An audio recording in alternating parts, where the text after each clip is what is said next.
Well, welcome to the Soul Wisdom Exchange. I'm Regina Curtis, the founder and creator of at Matry, and I am a soul-based. I don't even know what I am. I'm a soul-based something. I'm a soul wisdom mentor and a soul source business strategist. I can forget my labels today, um, and they're always changing anyway. So let's just play with it.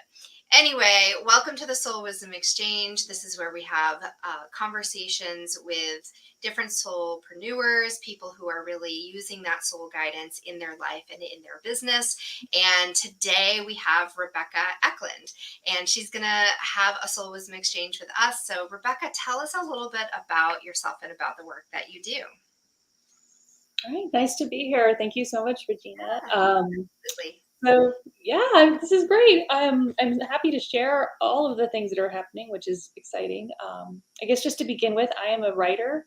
I also work as an editor, and I am a soul-based coach. And I guess the way soul-based coaching is defined for me is that I bring the elements of yin healing and holding space, literally to create a space where clients can find the changes that they want to have happen in their own lives. This is also informed by psychotherapist David Grove and his contribution to clean language. So I use clean language facilitation and symbolic modeling in order to do that. And so it's unlike other coaching methods where the coach sort of acts as this prescriptive person directing you.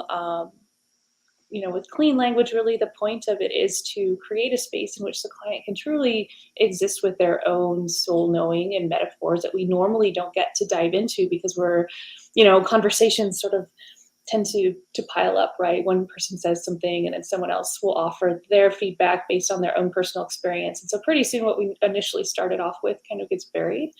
But in a session, I really hold space for that initial metaphor that came out, whatever it was. And what happens as a result of that is pretty magical.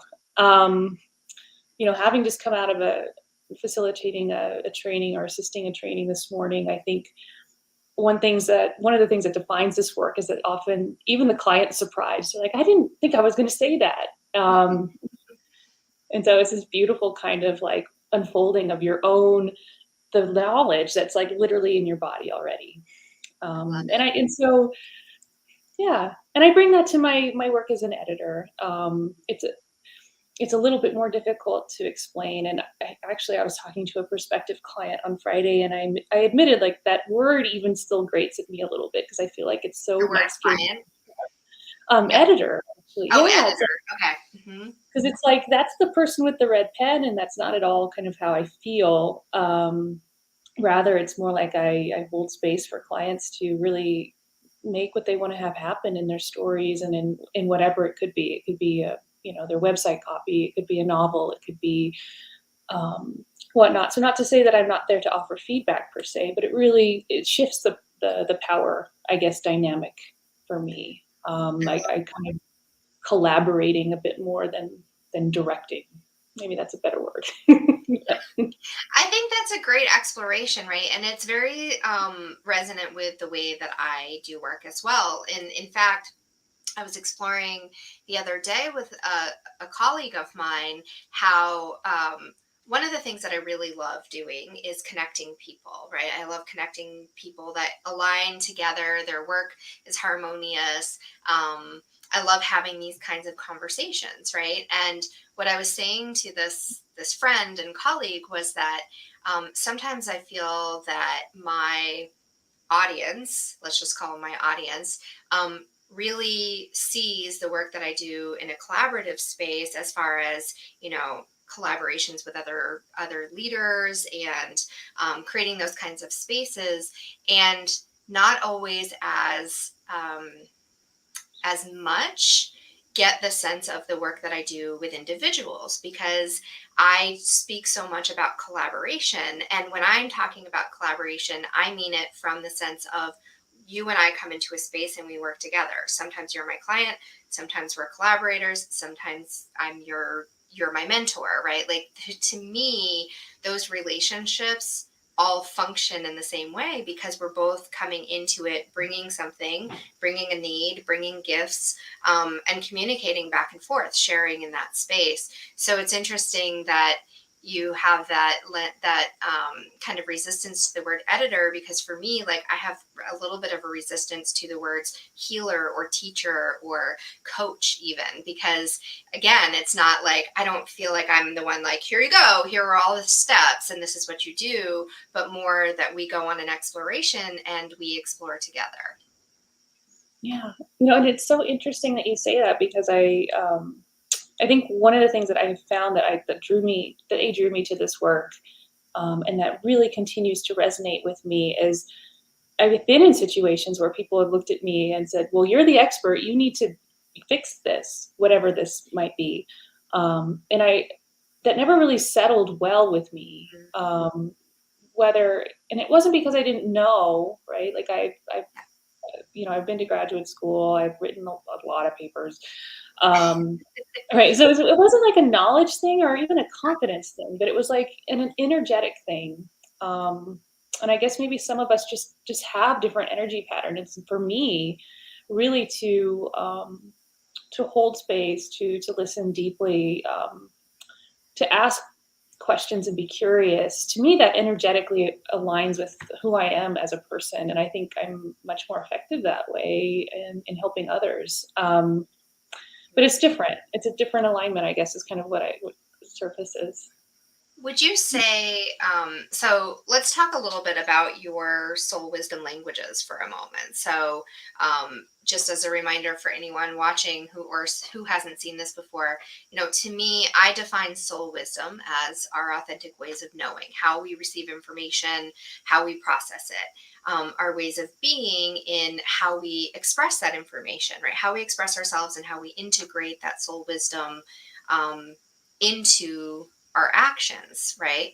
And soul wisdom languages would be the forms through which that comes to us or through us. So we have these different channels of ways that we communicate. So some of us communicate really through our movements, some more through our brain, our thinking channel, some through images, and then the others are sensory and emotional. What would you say your strongest channels of communication are? It's such an interesting question because when you were talking, I was thinking actually that when I first really got serious about writing, well, I shouldn't say I've been writing my whole life, but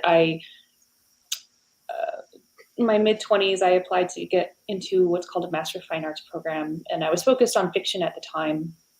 I ended up not getting in that year, and so I actually got into an MA program for French, and then that would turned into a second MA for English, and then I guess I was ready, right, for the MFA. My big focus during that time actually was twofold. I was an elite competitive athlete in long distance running, and so I would say that one of my soul wisdoms has always come from the body, from movement. I've always felt like that articulates things about the spirit, or the soul that I felt like words kind of alone that alone couldn't do. And yet at the same time, I was deeply dedicated to telling stories and my stories. And often my big goal actually out of that final graduate program was to write about my running journey, to translate movement into word. And what it was interesting, what happens, I always felt like I had two paths at that point. There was the athlete me, and then there was the writer me. And even my blog at the time, it was like writer and athlete. They were separated. They weren't, to me, fully integrated. So I had like two lives. And I think what I found with soul-based coaching is that there is this attention to where things are located in the body. And there is even a practice of using what's called clean space to facilitate clients to actually move through different ideas and perspectives, um, like physically, to say, well, it looks like this from this part of the room, but if you get up and go over here, what does that look like? And it's interesting what surfaces, but it's really a way that has integrated these two ways of knowing for me. Um, so I suppose it would be like sensory movement Yeah, are I my love it. soul languages. So this is a bit of a trick question, right? Because we don't have just one way. Every single person has access to and capacity to communicate through all of those channels, right? And yet, oftentimes we're told to segment them, right? Like even um, I have a background in education, and in that I remember learning, okay, well, there are kinesthetic learners, there are visual learners, right? There are auditory learners, and they were always put into these categories. And yet, or, even things like left brained and right brained. Well, I always was like, wait, I think I'm both. Yeah, I think I'm both left brained and right brained. And then I learned about, I started digging into studying about the human brain and learned that there's actually something called bridge brain. And we all have left brain and right brain capacity. And some of us are more kind of in that bridge and easily able to kind of move back and forth between those spaces. And so I love that when I asked that question, you didn't answer just one, right? You told the journey of I was this and that, and now I am, these things together, and it flows so much more smoothly, right? Like one can empower the other. And in fact, it is the combination of those things that really allows you to be authentically speaking your soul wisdom language, right? That's how it comes through in the most clear format for you. And your soul based coaching, I mean, I know a little bit more about it. I've gotten to experience it than maybe some of the people who are watching, or listening. Um, but it really is this beautiful combination of using movement and thinking and words together. So I love that answer. Um, go ahead. What were you going to say? I was gonna say thank you. I'm so glad. I feel like I kind of, yeah, I don't know, but it just is fascinating the way you answered it, like, or you asked the question, and it really was sort of like these two divergent paths. And it was so Mhm. nice for me, anyway, as just even a person, not even somebody who offers services, just to have a way to kind of integrate these two things and to understand, like, yeah, like it isn't just body and mind. I mean, we are whole, and Yeah. there are ways to do that. Absolutely. So something that I've been seeing a lot with, and it's we tend to start bringing into our awareness the things that are reflective of our own path, and I would say that is true in all directions, right? Past, present, future. So we will see versions of people show up in our life that represent how we've grown, right? What we've outgrown. So we'll see that, we'll experience that in different ways. And sometimes we see it as synchronicities with someone. Maybe those are the people that come to us for assistance or learning or mentoring or whatever you want to call it, right? They come to us for our wisdom. And sometimes we see it in a reflection of, I've outgrown that, right? There's a resistance, it no longer fits. And we see both of those because it allows us to understand, right, where we are. And forward facing too, right? Our growth path of where we're headed and what we're doing, we'll see both examples of things that no longer align for us anymore to help us focus our direction, and things that do. And maybe those are our mentors, maybe they're different modalities that we're drawn to, or maybe it is a vision, right? Like the vision of a book we're writing, or the vision of a program we're creating. And so we have these experiences that help us see those things outside of us so that we can keep coming back into ourselves and checking in of, okay, where am I now? Where have I been? Where am I going? um, and I think that it's so interesting to me right now what's happening, who's coming up in my awareness are people who've come through that journey of feeling really divergent paths or siloed areas of their life, right? I was, you know, one person that just came to mind is, that she had a career in science, and then, kind of left that and is now doing something that's really nature and art based and very intuitive, but still feeling that pull to like bring the science back into it. And then, but also having that resistance of like, okay, well, I can't put these two things together, but we can, right?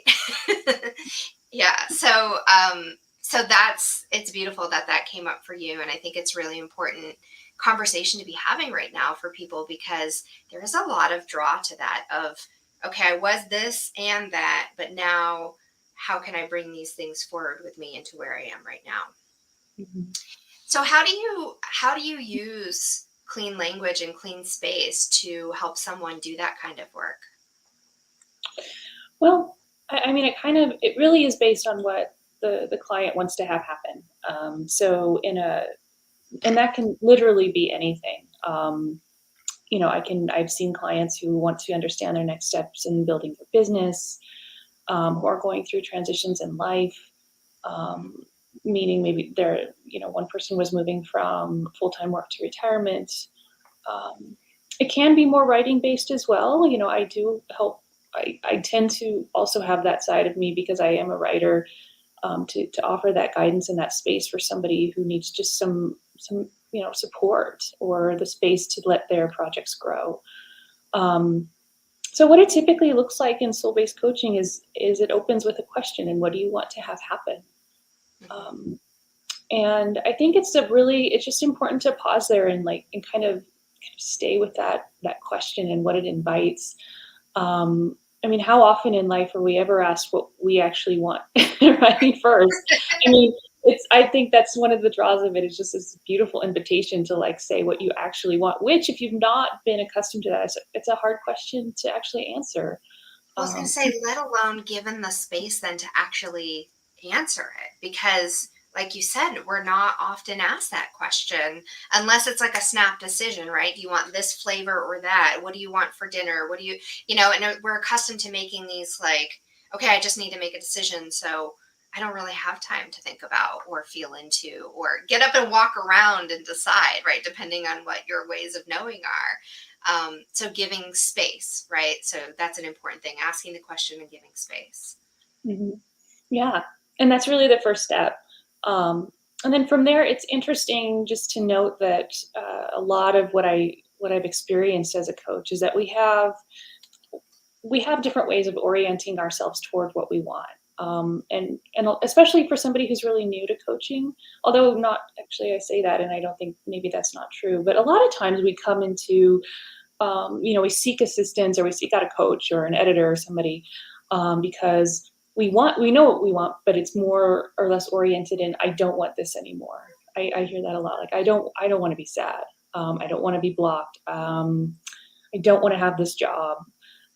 It can be any number of things, but it's sort of like and I feel like we're almost preconditioned to have this sort of orientation toward the problem, from our upbringing. We're taught Well, like, our whole marketing strategy is all about what is the client's problem, right? Like identify what is the need, what is the gap. And sorry, this just fired me up because this is very you just like inspired me. I'm actually like writing a book about this right now about how, we are at the center of our lives and we are at the center of our business. And if we're doing everything in service of someone else, then are we serving ourselves? Are we actually like, what's the point? Right. Anyway, sorry, that just fired me up, but please continue. well, it's interesting though, right? Like, so, when we're, I think that in especially Western society, which I hate to use that word, but like in the States, maybe let's just say that we are always taught to look at the problem, right? Because we're thought if we look at the problem, we can solve it, right? Yes. Focus on that, and then you'll solve it. Or I mean, it's even like any math class you've ever been in. What do you do with the problem? You solve the problem. What do you look at it and you work through it? And my work, or the work of a soul based coach, is based more on the idea that actually comes out of Einstein, which is that the mind that created the problem isn't the mind that's going to solve it, right? Or famously, I guess famously in my circle, right? But there's a clean language facilitator, who's rather well known out of, the UK, Judy Reese, and I attended a training in which she said, it's sort of like the work that we do is like you make a list to go to the grocery store, but nobody makes a list for what they don't want when you go to the store, right? You always make a list of the things that you want. It makes it a lot easier, just Oh my God. practically speaking, right? So part of what that question does, and even there have been sessions where that question just circles, and I circle with the client on that, is to not be the mind that's oriented toward the problem, but to be the mind that's oriented toward what you want, what actually you want to have happen. What do you want more of? What are you going to go to the store and pick up, right? So Yeah. it's not so much that like I really don't want peanut butter. Right? I mean, if you just be like, okay, like if you really want pizza, then let's okay, how do you get that pizza, right? Like what is it going to take for you to make that real? And so the first step is really kind of switching that orientation to, really that desired outcome, the thing that they want more of. And It then from there, seems so simple, right? When you say it, like, don't make a list of the things that you don't want because I don't know, like that to me, I think this is where that whole like toxic positivity comes from, right? Because it's all about, we hear the phrase focus on the positive, focus on the positive. But what you're saying is a really tangible way of understanding what is at the heart of that saying, right? You're focusing on the thing that you want. You're not spending all your time focused on the thing you don't want, right? And like, just to blow out your grocery store list example for a second, because I think this is a really important, right? If you could list out every single thing in the store that is not what you want, right? You could spend a whole lot of time there. And that is essentially what we're doing when we're focused on the things we don't want, right? And so much of our structures, our systems, our conditioning in the sphere of work, the sphere of education, right? Even in the health industry. Think about like, oh, diet, diet culture, like removing this, removing that, removing this, removing that. But what if we focused on what makes my body feel good? What energizes me? What are the things that fuel me, right?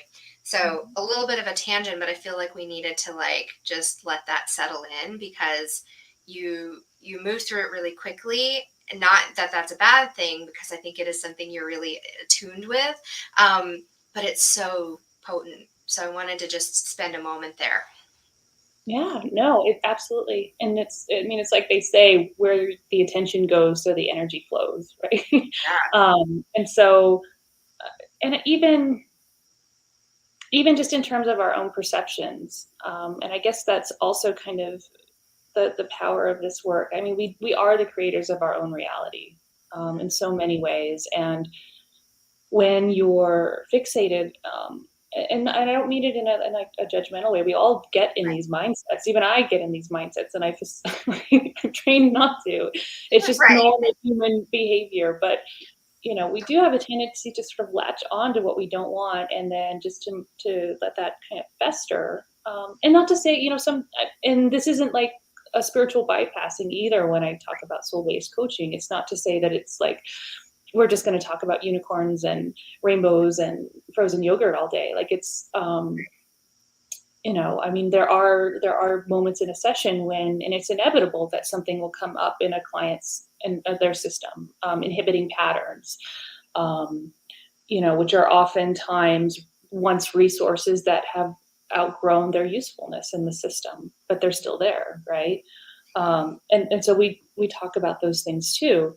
But the whole goal of the work is really to start to build those neural pathways and to orient the system toward the outcome. What could support this thing to actually come into being?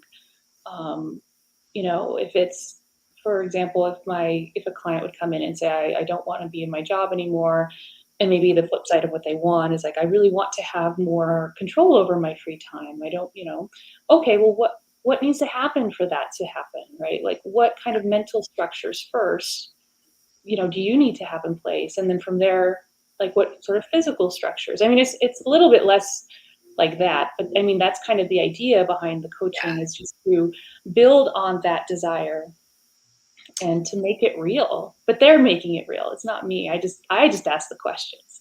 Yeah. Well, and you hold the space for it and you help navigate, right? And I think that even though we use different language for what we do, we're doing very similar things. And because you're using the language and the modalities that align with your soul wisdom, right? And I am doing the same. So mine is very visually focused because I am a very visual person. I understand through the language of pattern and art and color. And so, while you're using language and space, I'm using, that imagery, right? And um, there was something I was going to just bring in. I don't know if you've ever read the book Call of the Wild by, actually, it's right behind me, Kimberly Ann Johnson. It is, it's really interesting. It's all about Mm. um, Oh, wow. somatic embodiment practices, and actually she uses the same five language channels. She references them in this book, the ones that I reference all the time, which are thinking, imagery, movement, sensory, and emotional. And but she has a concept in here where she talks about, she uses, and of course I love it because she uses color to describe it, but red and blue. And she's talking about what you're speaking to right now, of reorienting your rewiring your brain, orienting your attention into a particular place. So she talks about red as being our, like the red flags, right? The things that are triggering us, the things that we don't want, the uncomfortable spaces. And then blue as being kind of like that cooler, more inviting, more welcoming space of positivity, of the things that we do want, right? Of the places where we're growing towards. And so what she uses these activities, she has some really interesting somatic like practices that you can do to get into your body and actually physically try these things out. But she's talking about how when you are aware of the red, you can reorient yourself towards blue, right? Like if you were staring, and this to me, it feels very potent because of my relationship with color. But imagine if you were like seeing red all day long, right? Like if you were just staring at a blank red wall. Um, at some point that would start to feel really intense, right? And there's like a heat to it, and it's associated with a lot of it's a very activating color, but it's also associated with anger, and so it has like the opportunity to kind of trigger us.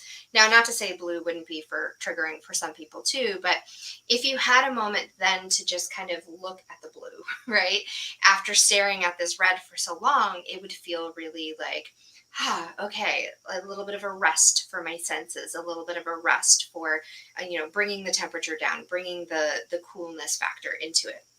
And it's not just with color. She even talks about how when we are oriented on one thing for a really long time, it triggers our nervous system. And when we are triggered in our nervous system, that brings up those fight, flight, and freeze responses. So even something like staring at a computer screen, having that focused uh, just that focused vision on one thing, if you can just bring up your vision to above the horizon line, or look around, or go outside for a moment and expand your vision, then it gives your body cues to say, okay, you're in an expanded space. This is a safe space. And so there's two ways, right? That energy is flowing both in to us, but also we have the opportunity, that conscious mind, right? The mind that thinks the thoughts can also take us out of those places and consciously bring us into somewhere else so that we can shift that. Mm-hmm.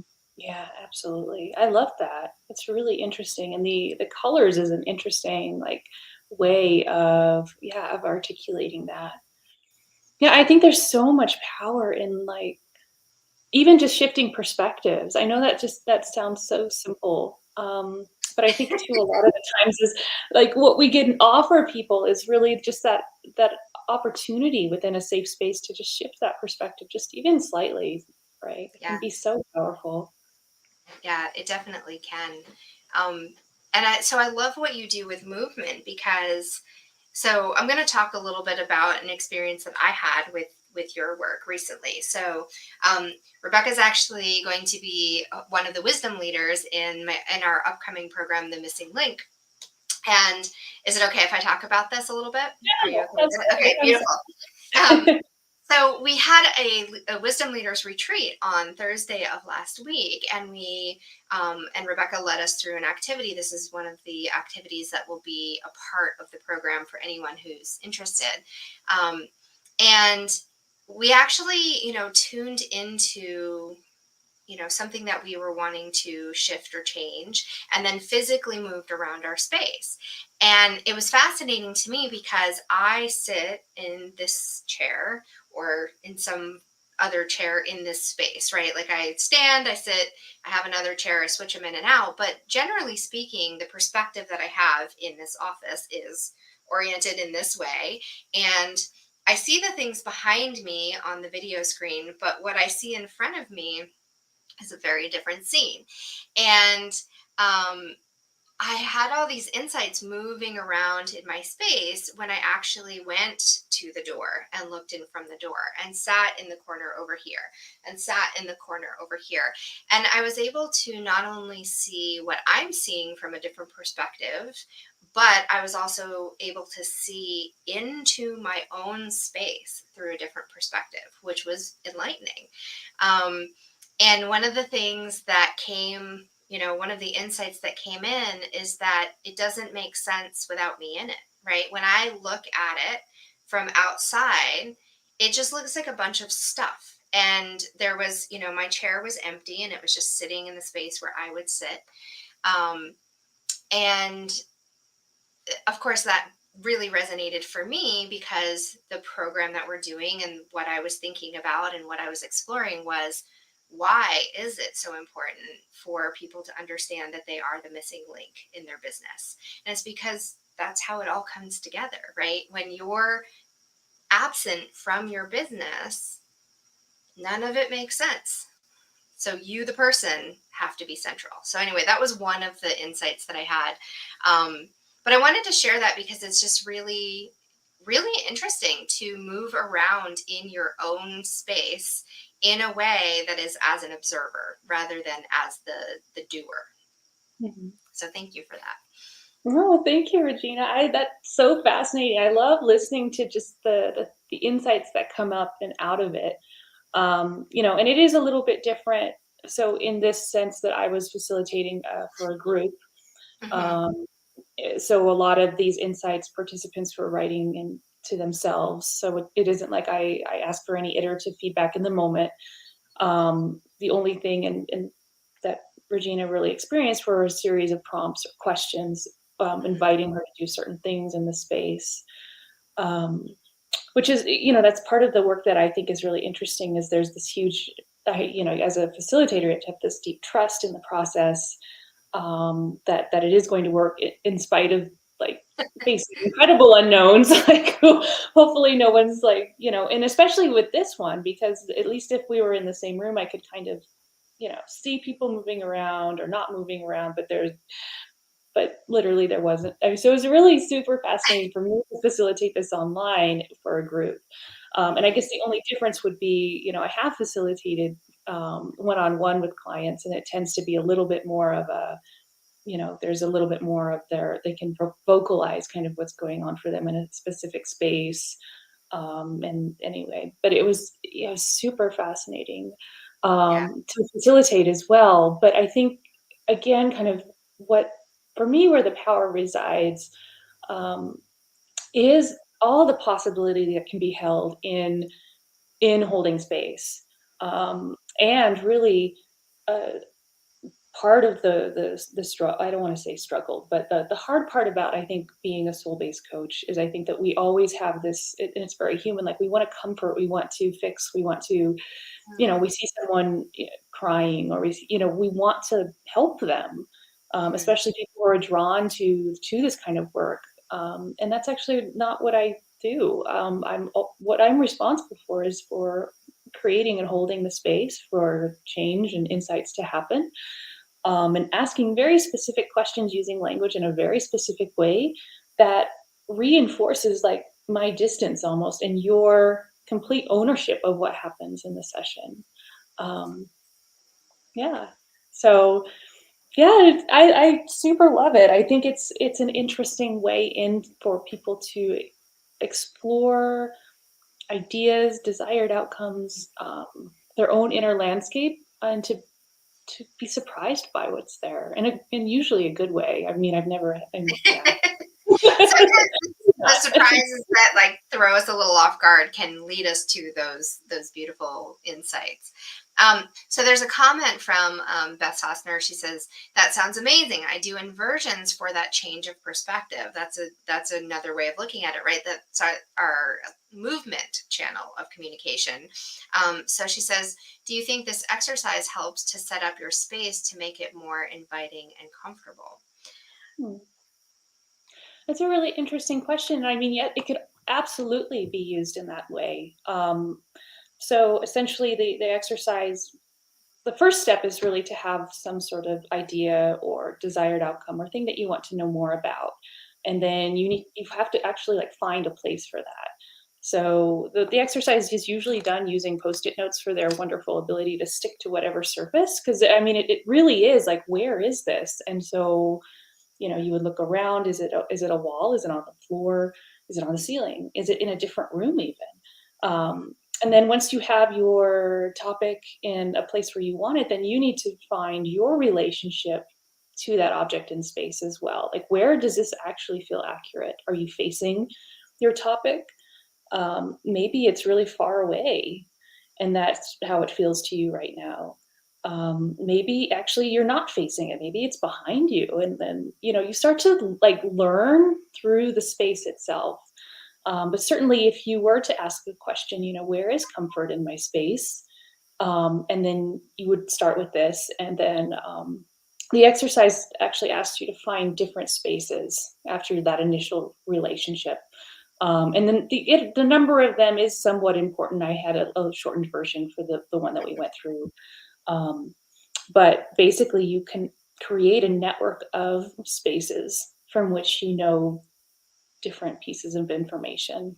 And then it's interesting once you go back to that initial starting point, you have the accumulation of all these insights that you've had along the way, which often shifts that perspective, even though you're returning back to the same space. Um, David Definitely. Grove, he would have called this emergent knowledge. So it's not that you didn't know it when you began, but you weren't aware that you had that knowing until you moved around, right, and had that experience. So yeah, it's fascinating stuff. It is fascinating. I love that. And also, I have to say, when I read Beth's question, I understood it completely differently. What the way that I read, and it makes total sense when you answered it. I was like, oh, that is what she was asking. But the way that I understood it at first was, would exercise help a person become more comfortable in moving into this space? So, like, if before you did this activity, what if you did some inversions? What if you moved around and got into your body? And that's how Uh-huh. I was at first receiving it, and was thinking, oh, yeah, that's a really interesting way, especially for someone who maybe it does spend a lot of time in their head and their thinking channel. Like, doing some movement practice could be supportive. So, anyway, that came through. Um, and then I was also thinking about, this is very similar to, I love hearing how people do their magic, right? Like how that flows through you and what the form of that is. Because for me, when I first meet with someone, often what I do is I tune into their body. I tune into their energy, and then I'll be drawn to a particular place. And I have, a training in Reiki, so I have this, I'm very attuned with energy, and have practiced a lot feeling energy. I'm also very empathic, so I have that sensory feeling in my own body. So I'll tune in, I'll get a message or a feeling, a sensation in my body, and then I'll ask the person, what is there something with your right knee? Did you ever have an injury? Did you ever have an accident? Or is there something going on is there a sensation in your own body? And right, I'll ask them those things. I'll get images then through their answer, which will prompt me to the next stop or the next intersection of information. And we'll go on this journey. And when we come back, we gather all those insights, just kind of like gathering up the post-it notes and bring it back, and then look at, okay, what story does this tell? So I love how that process feels so familiar to me, and maybe why I really loved the process and doing that exercise with you, because it is like an external physical version of what I do internally. Mhm. It's Yeah, no, cool. that makes a lot of sense. That is so cool. And that's the other thing I think is so fascinating. So clean space is a slightly, I mean, it is part of, it comes from David Grove again, the psychotherapist whose work upon which soul-based coaching is based.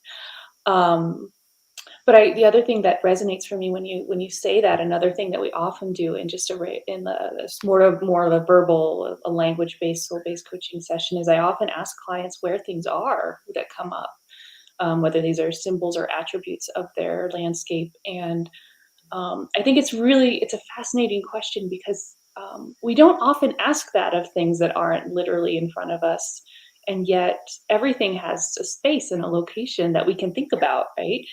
And oftentimes things surface that are in the body, and it's interesting when someone voices that because I think they are also, it's that's the kind of surprises that I'm kind of talking about. It's Yeah. like, oh, wow, They're you know, often surprised when I'll ask somebody, where does it live, or where can you find it? And they'll be like, oh, it's in my left hip, or it's in my right shoulder blade. And okay, so tell me more about it. Does it have a shape? Does it have a color? Does it have a temperature?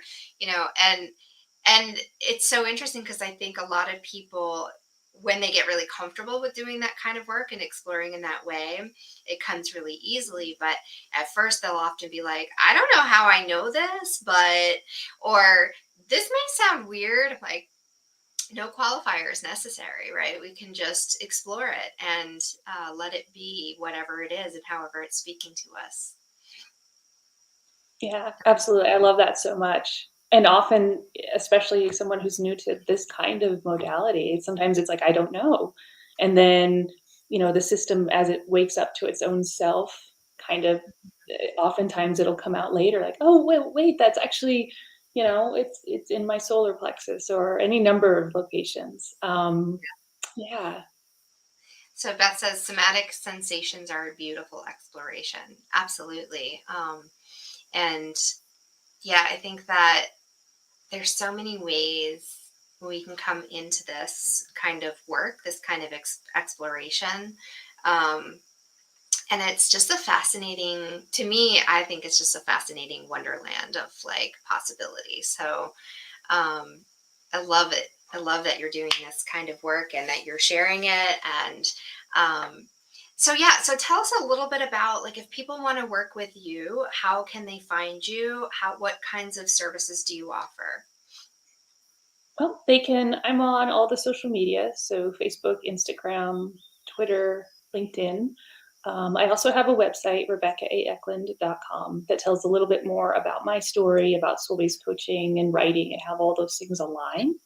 Mm, Um, Currently, I am just doing soul-based coaching sessions. If someone is new to soul-based, I actually offer a 3 coaching package. It's a pretty good deal because the work I find, especially again, if you're new to clean language, if you're new to all of that, the first session is sort of, we just get into it, right? It takes a little bit longer. The second and third session really help to develop that metaphor landscape fully, to explore symbols that somebody might have, but also resources that can support the ongoing transformation. um, Not to say that I don't want clients to come back to me, but really the goal is the client's desired outcome. And so by the end of the 3, typically I want folks to just spread their wings and fly. And that's the whole point of the work, yeah. really. So I offer that. I do also offer editing services as well, that again uses this kind of approach, this yin based, holding space, collaborative support.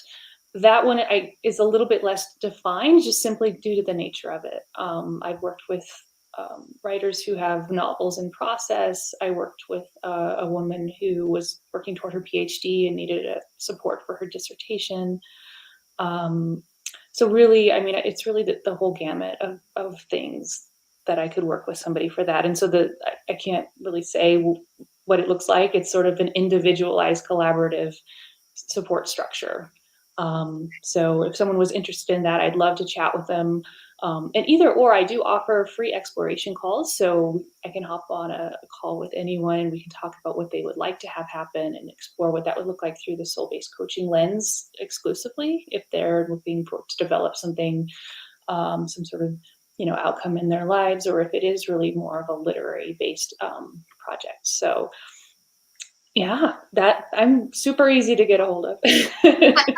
Excellent. I love it. So, if you want to tune into your soul wisdom and really allow that to flow through with words or explore how that might come through in movement, I love it. Elizabeth says, Rebecca, you have an amazing, calm, and comforting presence. I definitely agree with that. It's beautiful. Um, yeah, if you want to explore that inner landscape and that soul wisdom, then contact Rebecca.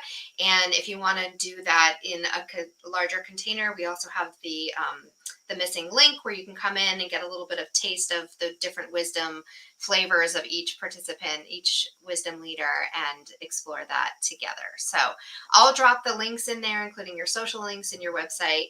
And yeah, if you have any questions, reach out and we'll get back to you. So thank you so much for being here, Rebecca. It's been a joy to explore this with you. Thank you, Regina. I really loved talking to you too. I love the work that you do and you bring so much like joy and hold a beautiful space in the world. So I'm really excited to be a part of it. Thank you. Oh, I love it.